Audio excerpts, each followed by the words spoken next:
Gloire au Seigneur. Vous nous venez des États-Unis, de la Californie. L'homme de Dieu, Papa Florian, a prié pour vous au téléphone. Et peu de temps après, vous avez eu un accident mortel dans lequel vous êtes sorti indemne. Oui. Si vous avez vos images là, on va les voir et puis dites-nous, donnez-nous le témoignage, comment ça s'est passé. Voilà, c'est votre véhicule qui est accroché. Là. Voilà. Ok. Donnez le témoignage. Donc, mon témoignage date de longtemps.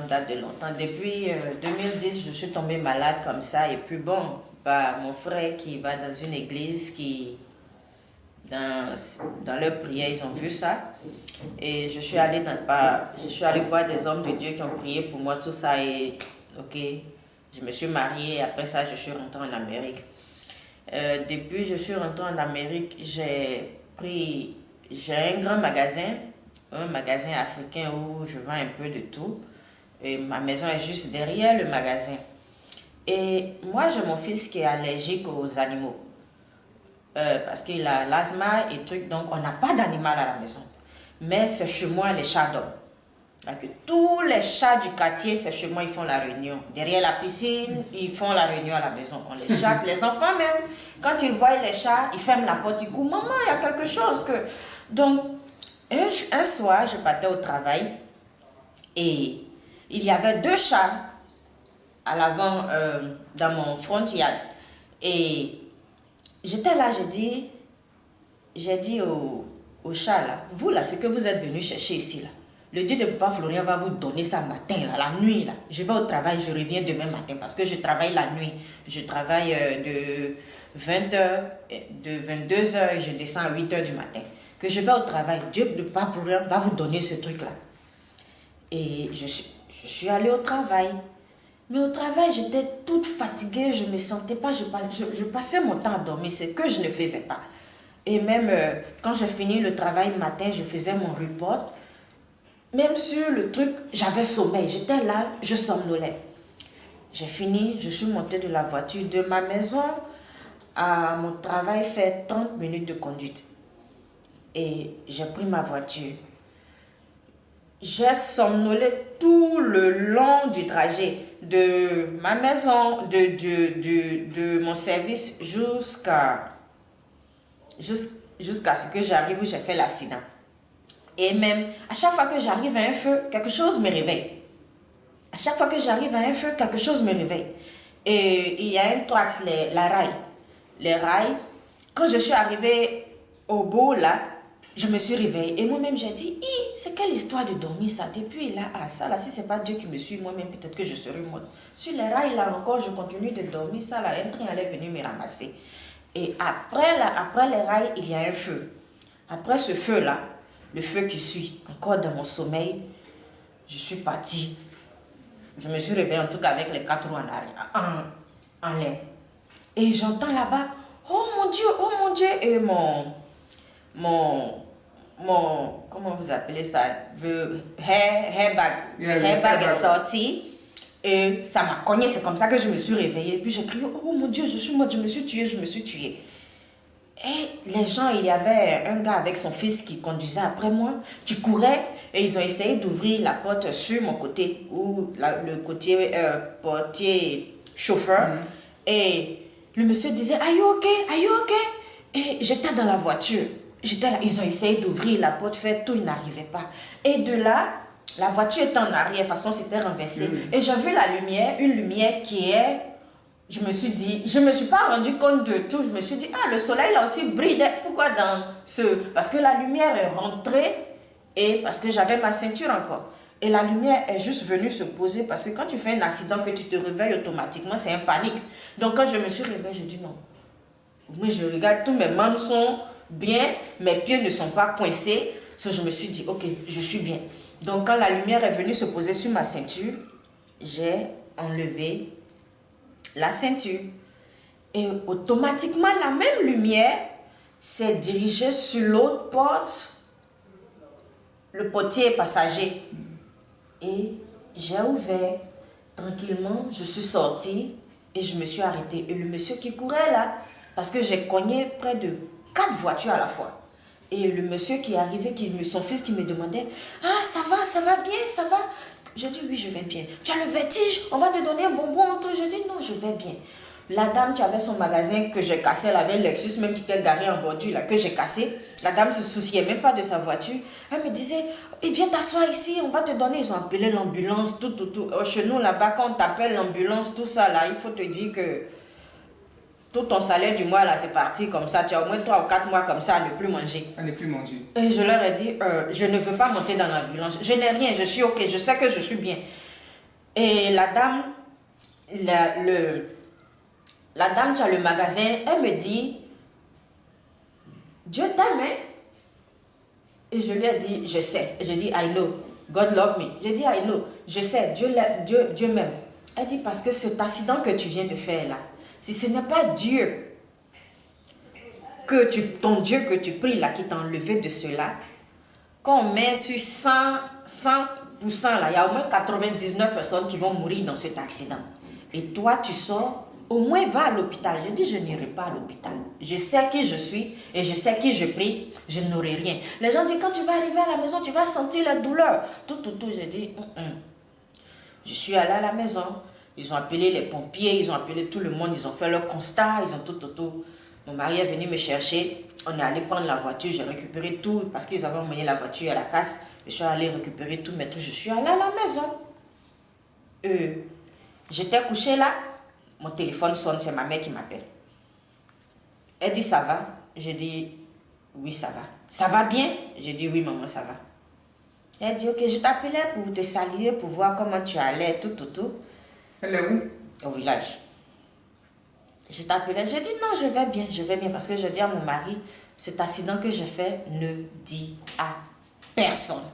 Je suis sortie vivante, c'est la gloire de Dieu, je glorifie Dieu. Le reste là, c'est bavardage, on ne parle plus de ça. Et après ça, mon magasin, tout a commencé à mourir. Même à la maison, mon gazon, tout meurt. Mes soeurs m'en veulent.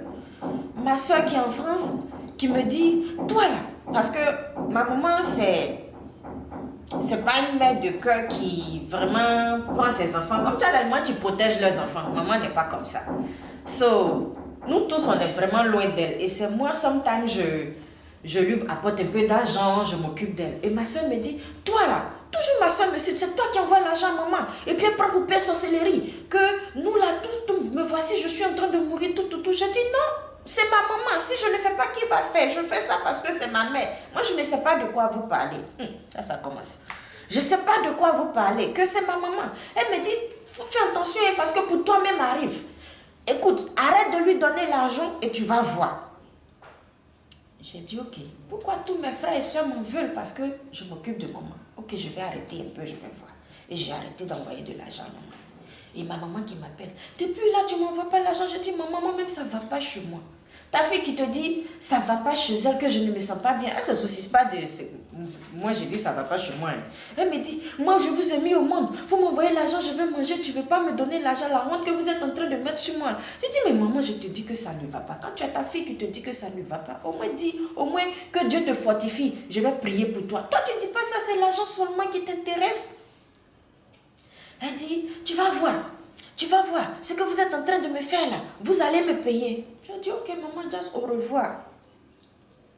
Et ces derniers temps, mon magasin est mort même carrément. J'ai libéré le magasin. Un magasin où c'est le seul magasin africain qui est dans la vallée, parce que nous on vit dans la vallée. Nous sommes à Fresno, dans la vallée. On est à 3 heures de route de San Francisco, 3 heures de route de LA. On a 6 heures de route de Vegas, c'est comme si on est bien situé. Et où on est là, il n'y a pas de magasin africain. Donc c'est comme si on est au milieu de toutes les villes d'autour, là, aux alentours, là. C'est chez nous qu'ils viennent acheter la nourriture. Papa Adou, mon magasin, les gens dépassent et puis les femmes là s'en vont payer les trucs là, conduisent 4 heures de temps pour aller payer les trucs. Elles s'en vont. Ah, c'est quelle histoire ça là? J'ai des camarades nigériennes. Elle dit, ah Roland, this one is not good. Let's pray. Elle met du sel. On prie. On met au bénite. Le pasteur l'a prié quand même que moi-même, quand il est venu pour faire son église, c'est moi-même qu'il est venu voir en premier, qui lui a donné même des fidèles. Ah, il vient, il prie. Il envoie. Sa femme même venait travailler pour moi-même pour package mes trucs là. Elle prie. Ah! Moi-même, en fin de compte, je leur ai dit, ça là même, on n'a qu'à fermer le magasin. Je vais quitter dans dette là parce que je prends dette pour payer marchandises et puis ça sort pas, ça m'écrit encore des trucs que je ne veux plus, je veux me libérer au moins ma tête. Attends, ma tête était chargée. Et j'ai libéré le magasin carrément. Donc où on habitait, on a pris une nouvelle maison et on a déménagé de là même. Et on a changé carrément de vie. Et mon mari et moi, ça a commencé entre mon mari et moi. Mon mari et moi, on a commencé à faire palab à chaque fois, palab. Et la nouvelle maison qu'on a prise, il a une soeur qui vit avec nous là-bas. Et elle n'est jamais partie à la maison parce qu'on a pris vraiment une grande maison et puis tout. Et la petite, le jour où elle est venue chez nous, elle venait à Abidjan même la période, son frère devrait l'accompagner à l'aéroport pour prendre son truc pour venir.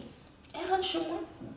Moi-même, mon réveil, ils sont en train d'arranger leur bagage. Vos bagages là ne rentrent pas. Et comme moi, c'est quelqu'un, la personne qui m'a élevé m'a montré de bonnes choses. Donc, je suis allée monter sur le bagage, j'ai essayé de ranger. Et la petite là m'a prise comme ça. Toi, Roland, toi, Roland, tu en fais trop là. Tu en fais trop. Je dis, j'en fais trop comment? Afin de venir vous aider, j'en fais trop comment? Qu'est-ce qui se passe? Qu'est-ce que tu as entendu? Dis-moi, parce que toi, tu es une petite fille que j'aide beaucoup. Toute chose que j'ai ici, quand je n'ai pas besoin, je t'appelle de l'argent, viens prendre. Mais qu'est-ce qui se passe? Pourquoi j'en fais trop? Et on a un sale mot chez nous là-bas, là, quand les Américains là, se disent bitch, John a commencé à me dire, quelqu'un te dit, je ne vais pas dire le mot, mais c'est un sale mot. Ah là là, je suis rentrée dans tous mes états, j'ai eu même à la gifler. Je lui ai dit, va dire à ta mère que je t'ai giflé. Et puis il faut lui dire de commencer maintenant, ce qu'elle est en train de faire là, de bien commencer. Je vais bien m'asseoir pour vous attendre maintenant. Ah, depuis la petite, elle est rentrée au pays là. Papa a tout, ma maison a brûlé. À partir de ce jour-là, ma maison a brûlé. Mais pourtant, tu as le sang de Jésus. J'avais fait le sang de Jésus, un truc que je n'ai pas expliqué. J'avais pris le sang de Jésus un jour, je n'utilisais pas. J'avais le sang de Jésus un jour, et puis j'ai dit, on a fait la même, attends, je vais mettre dans mon visage un jour. J'ai dit aujourd'hui la même, les gens disent, ils font le songe, ils font les trucs. Attends, je vais faire, et puis j'ai pris le sang de Jésus là. Je ris parce que ça fait peur. J'ai mis dans mon visage, et puis je suis allée coucher. My goodness. Le rêve que j'ai fait, je me suis retrouvée dans... notre papa a construit une maison comme ça et puis à la chambre des filles. Dans la chambre des filles, il a une des grandes soeurs de mon papa qui était assise sur le lit. Et elle me dit, Roland, viens, je vais te parler. Et je suis parlée parce que moi, je n'ai pas vécu avec mes parents, j'ai vécu avec quelqu'un d'autre. Donc quand il me voit, il me chouchoute un peu là. Roland, viens, je vais te parler. Et je dis, hé, la tante chérie, à quoi? Et puis elle me tend quelque chose. Je dis, tante, c'est quoi ça? La chose était tellement vilaine. Je dis, tante, c'est quoi ça? Mais prends pas ça. Et puis j'ai commencé à courir. Et notre porte là, c'est un peu dur, donc j'ai commencé à forcer la porte pour sortir. Et elle dit, si tu ne veux pas prendre, on va appeler notre Dieu ou bien leur quoi là, leur quelque chose là, qui va venir. J'ai dit, ah, appeler qui? Et automatiquement là, la chose là a apparu d'une manière avec un visage vraiment effrayant. C'est démoniaque. Et j'ai commencé à courir. Je suis sortie de la chambre, ça c'était dans le rêve, hein, et j'ai commencé à courir. Et puis j'entends la voix du démon là qui dit, ok, comme elle ne veut pas prendre, on va la faire retourner au Bénin. Ça, j'ai dit, comment, quel Bénin? Moi, je ne viens pas du Bénin. Pourquoi on va me faire retourner au Bénin? Ok, donc c'est comme ça. Et quand après, à la maison, ça a commencé à brûler. Et mon mari et moi, c'était devenu bizarre.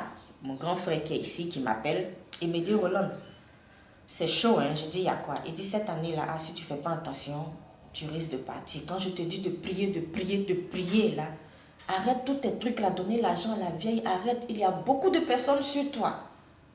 Arrête tout, et Jean consacre ta vie à Dieu. J'ai dit, mais j'y sais, moi je ne fais rien, je n'ai pas de mauvais cœur, je ne pense pas mal de quelqu'un.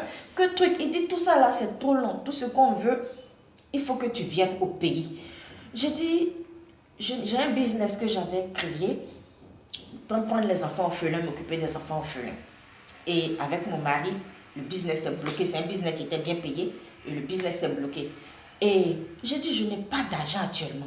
Il dit, on va prier, on a vu dans nos prières que ton mari va te payer un billet d'avion. Mais calme ton cœur.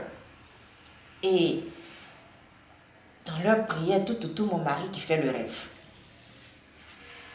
On avait fait un palabre jeudi, le vendredi, le palabre, mon enfant dit, on va se séparer, je ne veux plus. Il dit, ok, je prends mes enfants, je vends la maison, tout, on se sépare à partir du truc. Donc quand il a fait le rêve, le matin, il s'est réveillé, il me dit, ah, j'ai fait un rêve. J'ai dit, quel est le rêve? Il dit, je t'ai vu dans le rêve, tu t'es devenue folle dans le rêve. Tu as commencé à te déshabiller devant là. Et puis j'ai vu ta maman qui était là et puis elle dit, ah, Michel, voici ta femme, tu dis tu aimes là. La voici maintenant, il faut l'aimer maintenant, il faut la prendre. Vers 10h, ma grande soeur qui m'appelle de la France, elle dit, Roland, je viens de faire un rêve. J'ai dit, il y a quoi? Elle dit, quand je t'ai dit de prier là, voici le rêve que je fais, le même rêve que mon grand frère fait. Et moi-même encore qui fais le même rêve, où je suis consciente. Donc vous avez compris. Mais j'ai commencé à me déshabiller dans le rêve et je suis. Donc vous avez compris. Qui est Ça, mon mari a dit que... à la base de vos problèmes, de vos soucis, de tout ce qui vous arrive.